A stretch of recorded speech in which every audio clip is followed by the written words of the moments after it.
I was born in Whiskey Run, Pittsburgh, PA, June 12th, 1919. My dad knew about this farm that was going to be sold out in Bridgeville. Bankrupt. The guy went bankrupt. He tried to do too many things, so he ran out of money. So my dad bought this farm in Bridgeville, Portman Dairy Farm in Bridgeville. And we did that way back until I went in the Navy. They were still delivering the milk when I went in the Navy. Whiskey Run was during the Prohibition, of course, you know. And first my Uncle Charlie used to, when he was farming, he had his horse and wagon. And he'd go around with his vegetables with the horse and wagon. And then when the Prohibition came along, where he used to cool his milk in the spring house, he cooled his beer instead. And the front where he bottled, that's where he had tables for the guys to come and get a snooter full. And then at least a couple of times a week, my brother Dodie was his chief helper. And we'd bottle the beer. He made the beer over in his old log home where he was log. He had a stove, a wood burning stove, and you put the two crocks in front of there to make it ferment, make it work. It took about 4 or 5 days for it to bubble up. Mm-hmm. And then when it got ready, then you bottle it. It had 2 hoses down in that crock, and you put 2 in each, one in each bottle. Keep going through the whole case. And my brother, he'd come along and he'd cap it. That was his job. My job was to fill the bottle. And then the guys would sit around there, and anybody who wasn't working, they didn't like to work when they had that beer to drink. And then Uncle Charlie, he makes things better yet. He built a dance pavilion. Every Saturday and Sunday, he had a different orchestra around Pittsburgh, and their community had almost leased it to them. And those people would all come on their day, and they have their dance music and the beer to drink, and they had a hell of a good time. So old Whiskey Run then was a happy place. Even the cops were customers. Oh, so you had protection. Yeah, oh sure. This is all during Prohibition. All during Prohibition. Then old 1932 came along, and all hell broke loose. No more booze. It was legal. Then Charlie had to go to work.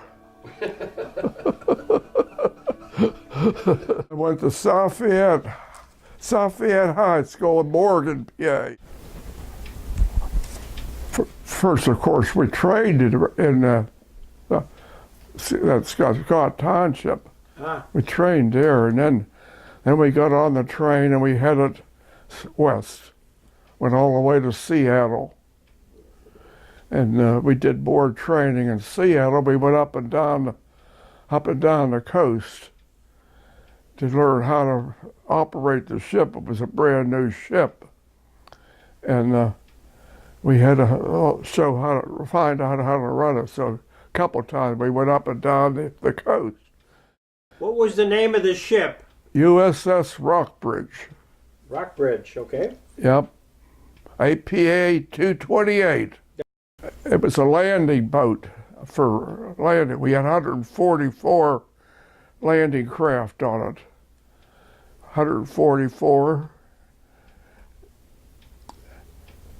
And two officers, V-boats.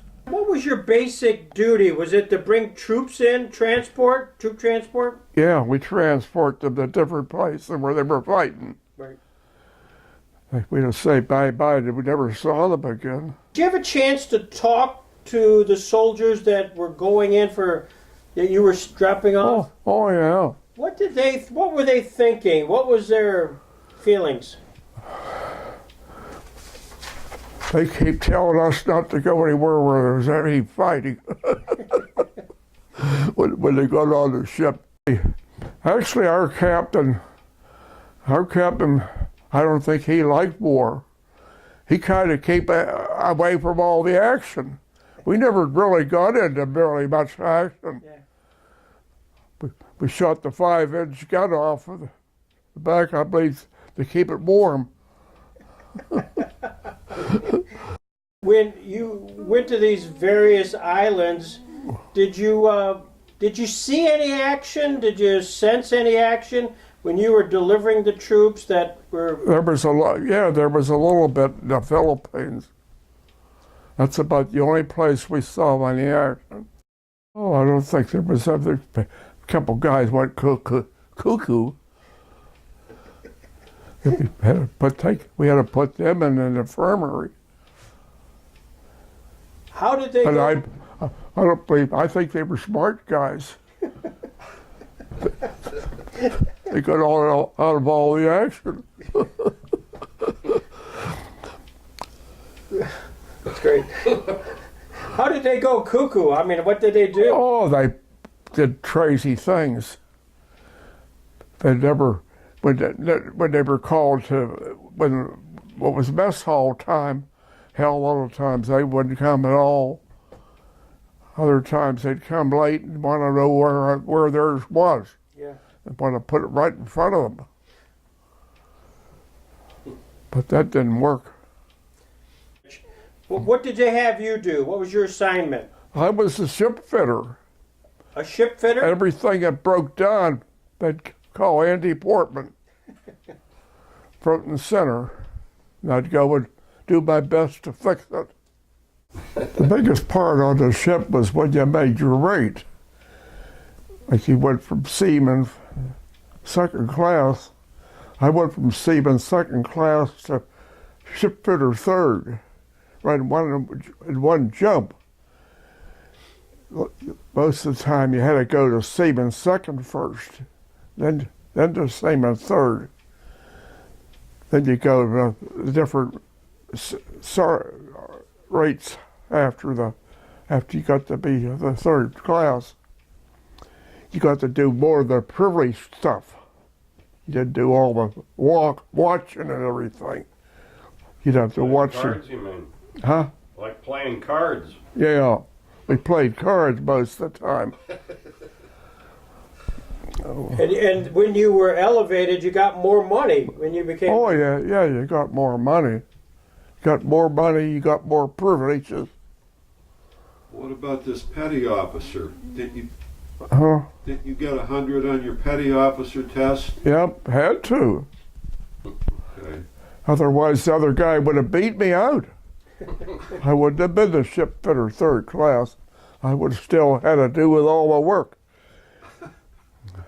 As a ship fitter now, third class, you got more money. Oh yeah, more privileges. What's that mean? More privileges? I mean, we got more. What we were able to do on the ship, we got more.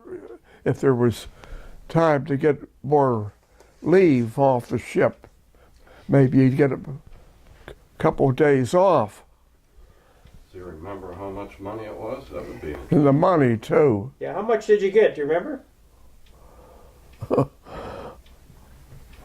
I think we got around 100 a month. Wow. Were you a good card player? Did you make money playing cards? Oh yeah. Got some dummies to play with you.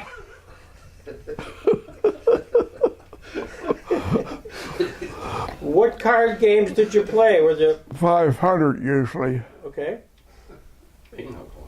Poker. Once in a while, you bump into a guy or a girl. A girl, not many guys. They were in the ex-service themselves. Yeah. Were they good-looking women? You didn't go with the bad ones.